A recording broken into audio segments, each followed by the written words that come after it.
Find a comfortable place to sit down, a seat you don't normally sit in that can be the seat for this meditation. And as you close your eyes and begin to relax into this meditation, you can focus on your breathing. And as you focus on your breathing, you can begin to allow your attention to become more absorbed on the process of breathing in and out. And you can notice how the chest moves, how the stomach moves, how the shoulders move as you breathe in and out. You can notice the sensation of air as it passes in and out of your nostrils, and perhaps you can notice which nostril the air is traveling through most. And as you pay close attention to the airflow in and out of the nostrils, you can notice the temperature of the air. And you may notice that the air is warmer on the out-breaths and cooler on the in-breaths. And while you allow yourself to be absorbed into the sensations of breathing, you can hear my voice talking in the background. And you can begin to learn how to increase comfort and reduce pain. And as the instinctive part of you learns and develops, you can begin to drift into a pleasant and calming place.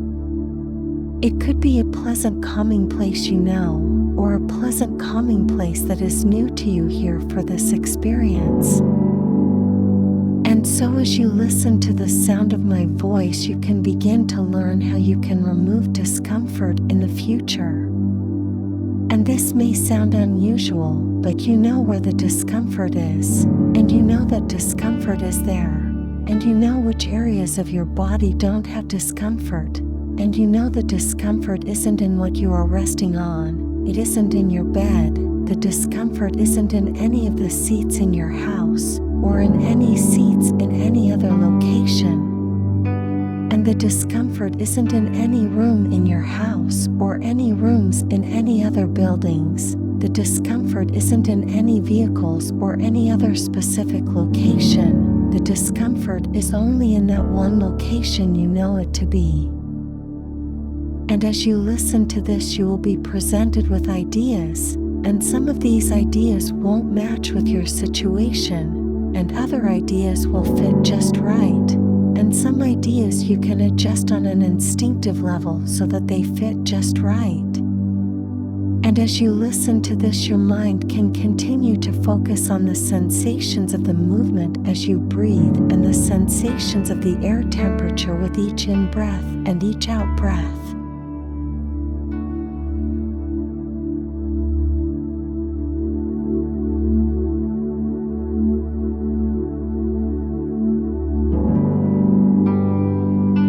Children wonder why adults don't take their hair home from the hairdressers. They would go into the hairdressers and look in a mirror and know what they want removed, and the hairdresser would be friendly and talkative and would cut off all the hair the customer doesn't want, and then the customer would look in the mirror and be pleased and would then pay the hairdresser and would then leave, leaving an old part of themselves in the hairdressers.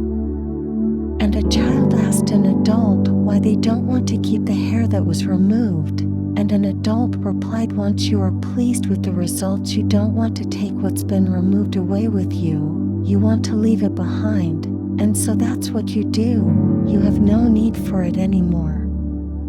The child understood this and knew it was a bit like how an artist may make a sculpture out of wood or stone, and they would carve or chip away all that they don't want, and this can never be reattached, and they take the finished item from the work area to put on display, and the old wood or stone that has been removed can never be put back together with the finished sculpture.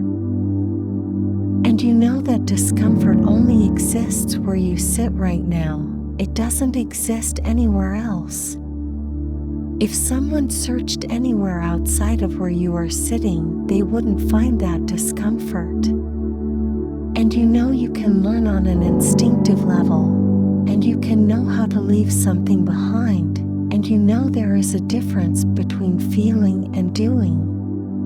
You can feel like doing something but not do it, or do something but not feel it. And I don't know whether you will feel like leaving that chair at the end of the session or whether you will actually decide to leave that chair at the end of the session. And I know you are listening to this because you want to leave something behind.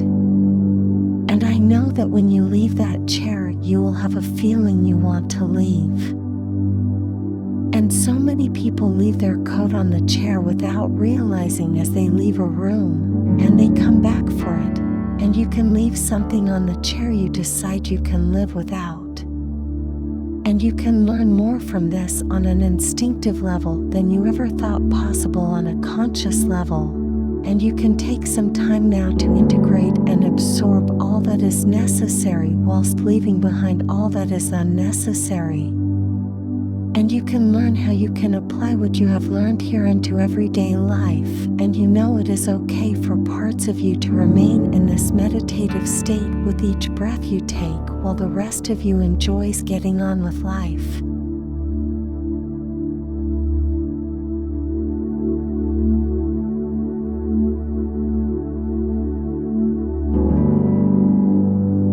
And some people find focusing in on the sensations of pain and noticing individual sensations helps to take the focus off the experience of pain. Others find focusing outside of the pain and on something else helps to relieve the pain, and learning to be able to hold that focus where it is helpful is a skill you can develop. And others find what works best for them is to notice the pain and then whilst remaining as still as possible and noticing what size it is, what shape it is, where it is located, what texture it has, what color it is.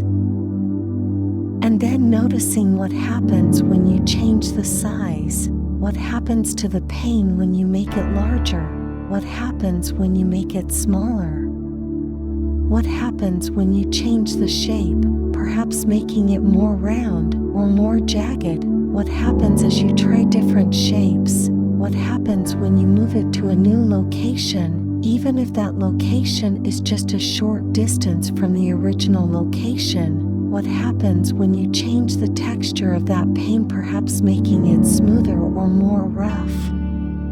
What happens when you change the color, perhaps getting rid of all color, or maybe making the color one you would associate with comfort? And the instinctive part of you can learn from this experience to know which changes to make to the representation of the pain to change the experience. And it can make those changes when it needs to do so. And the instinctive mind can't be told what to do. Sometimes you just need to let it know what you would like it to do, and then let it make the changes itself. And you can take a moment now to ask the instinctive part of you to make those changes, and can let it know a realistic time frame you would like those changes to happen within, and then let the instinctive part of you do what it needs to do to make those changes for you. And pain is made up of three components: past remembered pain, current experienced pain, and future anticipated pain. And by being aware you had pain in the past, and aware you are experiencing pain now, and aware you may experience pain in the future, this makes the pain worse. By learning to leave painful memories in the past, and thoughts of future pain in the future, you can focus on the present. And as you develop this ability, you will be reducing 2/3 of the pain even without addressing the current pain. And the more pure you can make your focus on the present, the more the experience of pain will reduce. And to reduce that pain further, the instinctive part of you can apply what you have been learning. And relaxation also reduces pain. So the more you relax as you do this, the more that discomfort will reduce. And you can take all the time you need before finding your way back from this meditation. And as you do, the instinctive part of you can learn how to allow parts of your body to enter meditation independently of the rest of you.